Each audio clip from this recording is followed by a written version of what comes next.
Toby, the PR manager of Warhorse, posted this on X, telling us there's going to be a massive press event towards the end of this month, beginning of next month, which I am super excited for.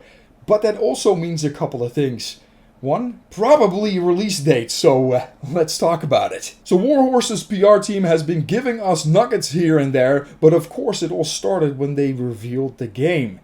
The month following, we got that Saints and Sinners trailer, and then the month after that, they had a bunch of community events, including in Valta and Kuttenberg, where the silvering was taking place.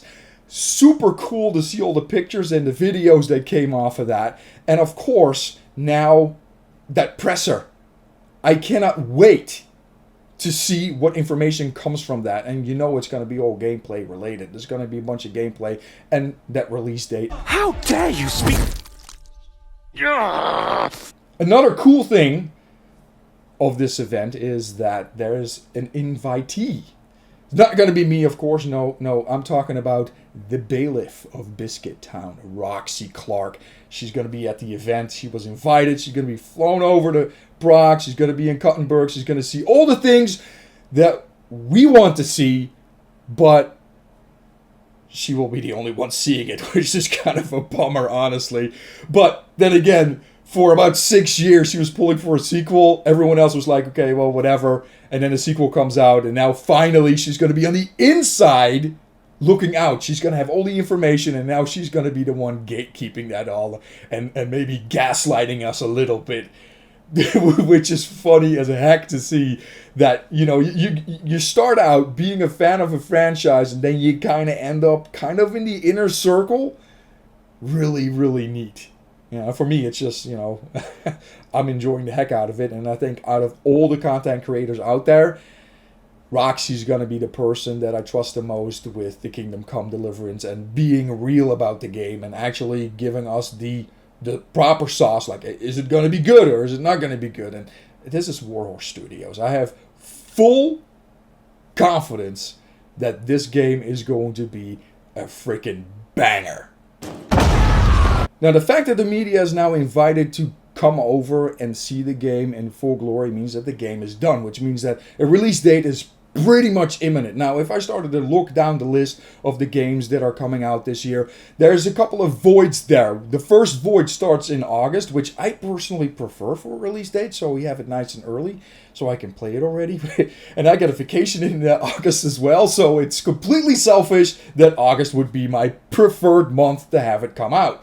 But then October is another one that's kind of void of releases, at least right now, because there's some other games out there that are kind of close to the medieval kind of feel. Dragon Age Veilguard, and then of course we have a Vow that does not have a release date yet. They might slot into that October slot, and then, you know, you're kind of getting into a situation where you have to pick and choose. Some people will have to pick and choose. Either I buy Kingdom Come Deliverance 2, or I buy Dragon Age, or I buy a Vow. So it's going to be a very interesting thing to see what they're going to choose. Now, for me, the choice is simple. I'll just do both. Actually, no, I probably won't do both because Kingdom Come Deliverance is going to be a complete week gone. I'm going to be gaming. I'm going to be sitting on my behind the computer, losing all track of time, and just enjoying the heck out of Kingdom Come Deliverance 2.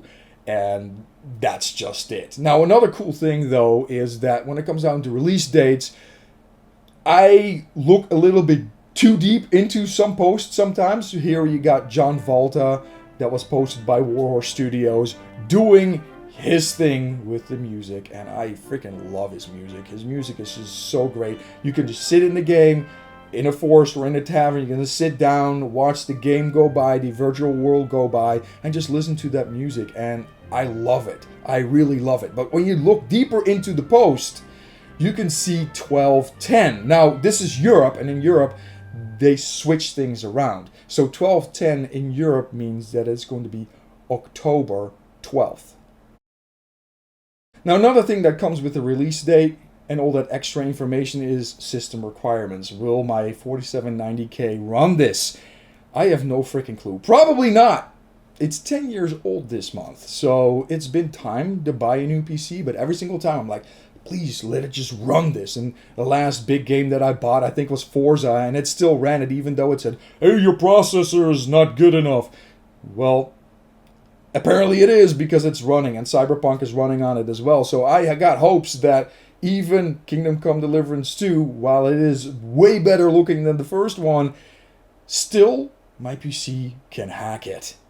I really hope so, because I just don't want to buy a new PC. Like, a PC Master Race is great, but one of the downsides to PC Master Race is definitely the cost. It costs a ton of money to buy a PC that runs for a long time, and I keep my stuff a long time. I mean, it's 10 years, the bones of it anyway. I got 6800 in there. I got 32 gigs of RAM now instead of 16.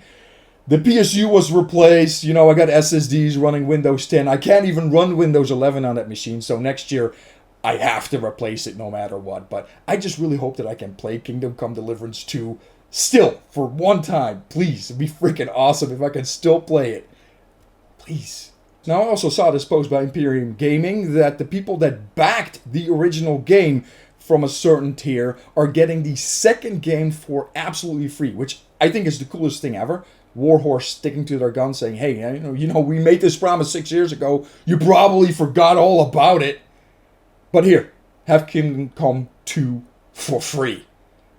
I didn't back the game. I bought it in 2018. I knew about it, but I was like, okay, well, I don't know how this is going to flesh out. I'm just going to wait on it. And I was actually on the fence of buying it or not, because I heard so many people talking about it, saying that the combat was too hard. But at vacation, I didn't have anything to play, and I'm going, you know what? I'm just going to buy it, and the rest is history, because it's one of my favorite games ever, right up there with Mass Effect and Dragon Age, 100% the truth. This is one of the best games ever, and I just got great hopes for Kingdom Come Deliverance 2. It's going to be one of the coolest games ever. Now, I really wonder what you guys think. Is my 4790K going to run it?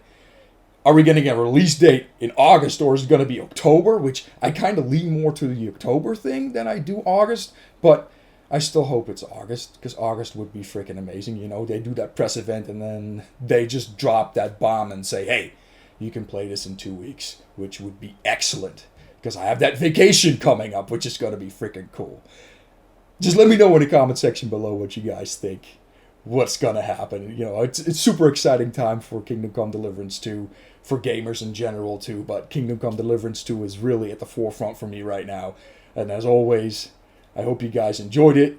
Please hit that subscribe button. Still trying to get to 1,000 subscribers. We're inching closer to 500, which is really cool. But we're still trying to move our way to 1,000. And as always, hashtag game for the sake of gaming. And I'll see you guys on the flip side. Take care.